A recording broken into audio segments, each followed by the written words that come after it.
இப்படி புதுமை பெண் திட்டம், தமிழ் புதல்வன் திட்டம், நான் முதல்வன் திட்டம், தோழி விடுதிகள், மக்களை தேடி மருத்துவம், இன்னுயிர் காப்போம் நம்மை காக்கு 48, பெண் குழந்தைகளுக்கு HPV தடுப்பூசி, கல்லூரி கனவு திட்டம், சிகரம் தொடு திட்டம், உயர்வுக்கு படி திட்டம், பெண்கள் புத்தொழில் தொடங்கிட மானியம், அன்பு சோலை, அன்பு கரங்கள், தாய் மாணவ திட்டம், கலைஞரின் கனவு இல்லம், இல்லந்தடை கல்லூரி, மாணவர்களுக்கு மடிடி கணினி, மாபெரும் நூலகங்கள், சிப்காட் தொழிற் பூங்காக்கள், நியோ டைடல் பார்க்குகள், ஊட்டச்சத்தை உறுதி செய், அண்ணல் அம்பேத்கர் தொழில் முன்னோடிகள் திட்டம், கலைஞர் கைவினை திட்டம், தொல்குடி திட்டம், நலம் காக்கும் ஸ்டாலின்,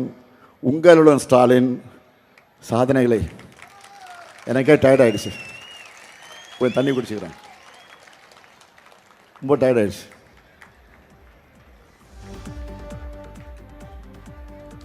இப்படி சாதனைகளை விளக்கி சொல்லணும்னா அதுக்கே நாங்கள் ஒரு தனியாக மாநாடு போடணும்.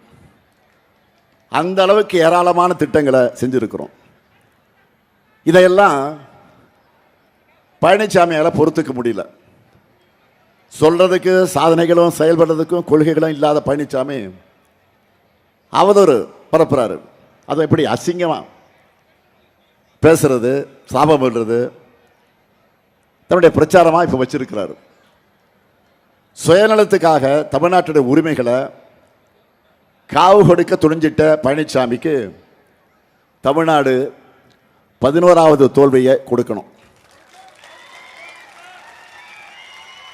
வெகுமானத்துக்காக தன்மானத்தை இழந்து இனமானத்திற்கு துரோகம் செய்கிற அடிமை கூட்டத்துக்கு தமிழ்நாடு சரியான பாடம் புகட்டணும். தமிழ்நாட்டை பொறுத்த வரைக்கும் பாசிச பாஜகவுக்கும் அடிமை அதிமுகவையும் வேரோடும் வேரடி மண்ணோடும் வீழ்த்தப்படணும்.